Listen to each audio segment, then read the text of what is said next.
Hello mga kanilalang and welcome back to my vlog. Video for today is gagawa po tayo ng isa sa mga paborito kong niluluto dito sa Dubai at saka dito rin sa KSA. Luto na to, nakuha ko pa ito sa bunso kong kapatid. Ayan, shoutout sa'yo. So, nung nagluto kasi siya nito, ang ginamit niyang meat is yung karne ng baboy. So, like kagigising ko lang din po, kaya nagkakap pa ako. Alas 12 na po ng tanghali dito. Ilang days lang tayo para makagawa tayo ng mga vlogs. So, dadalhin ko ng paggawa ng mga vlogs para sa pagpasok ko sa trabaho kahit paano mayroon pa rin akong i-upload ng mga vlogs. At isa sa mga ito.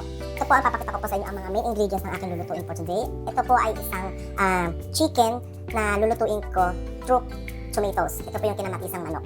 The main dish natin, main ingredients natin is syempre yung ating meat na chicken. Ating napakarami at sandamukal na kamatis. Make sure lang po pag bibili po kayo ng kamatis at kakamatisan nyo, make sure lang po na kulay pula. Kasi pulang-pula talaga. Kasi mas masarap siya. Tsaka mas madali siyang maluto. Syempre ang ating sibuyas, bawang, tsaka luya. Ito din po tayong pampadagdag ng panglasa, ang ating seasoning, tapos ang ating chicken cubes. At syempre panggigisa natin, syempre hindi pa mawawala ang ating mantika. Naghiwa na ako ng ating chicken, naghiwa na rin ako ng ating tomatoes at ang ating mga panggisa kasi para mas mabilis natin magawa at maluto natin yung dire-diretso yung ating mga ingredients. So, para mas kukunti lang yung makakainin na tong video na ito. So, ayan guys, start na tayo magluto. So, una po natin gagawin, maglalagay lang tayo ng ating mantika. Saktong-sakto mantika lang yung ating nilagay. After natin mapainit ang ating mantika, saka naman natin po ilalagay ang ating itong luya. Pwede din naman pagsabayan ng luya tsaka ang bawang. Ayan. Next naman po natin ilagay ang ating bawang. Mas maganda kasi sa bawang guys kung medyo durog na durog. Kaya lang natin siya mag golden brown. Madali lang naman tulutuin guys. Siguro mga 10 to 15 or 20 minutes maluluto na ito. And next naman po natin ang ating sibuyas. Suwak na suwak to sa pwede pang baon to, pwede na rin po itong panghanda. Pwede natin ilagay ang ating kamatis. Lahat na po natin siya, guys. Tapos lagyan lang natin siya ng konting asin. Para magkalasa na rin po yung ating mga tomatoes.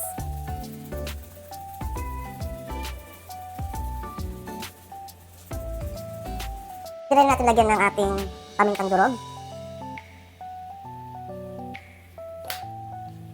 Tapos i-mix lang natin sila.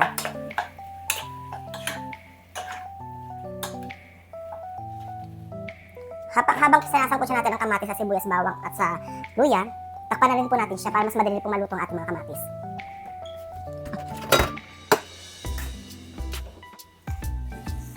So ayan, after 5 minutes natin sinangkot siya ang ating kamatis. So ganyan na po magiging texture niya guys. Pero mas better kung medyo maano-ano pa siya, durog na durog.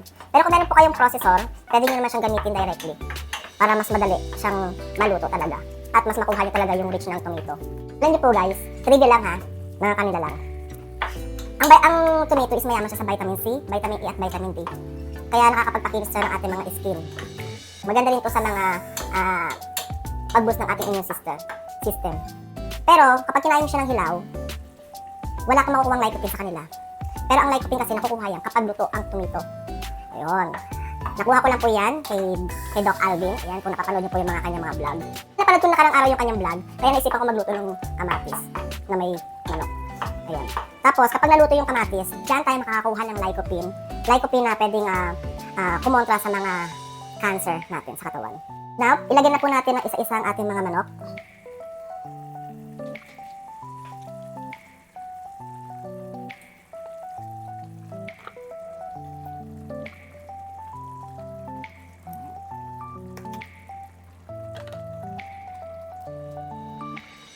Saka niya siya i-mix.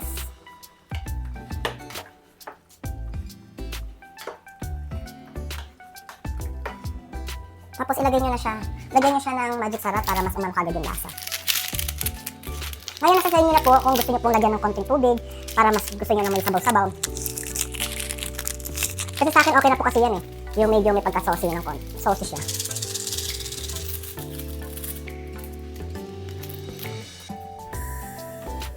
Tapos mix lang po natin.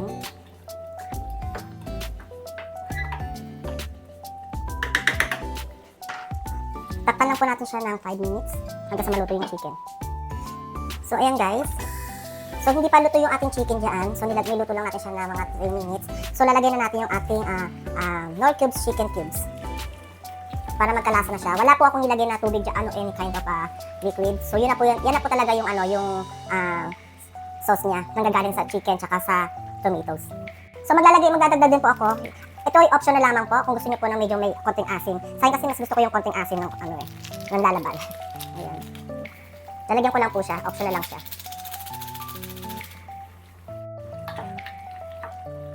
Kasi yung tomato, may konting asin na rin siya. So ako gusto kasi yung asin kasi nanunuot sa loob ng manok. Kaya nilagyan ko siya ng konting pampasin. So ayan. Check natin ang ating chicken. Okay na yung chicken natin. Check na natin yung lasa. Okay na to. Ayan guys, hanggang dito na lang po ang aking video for today. Sana po masuportahan niyo po ang aking mga vlogs. At sana po i-like and share niyo na rin po. At please, paki-follow po ang aking page na Makis TV. Salamat po, bye-bye po.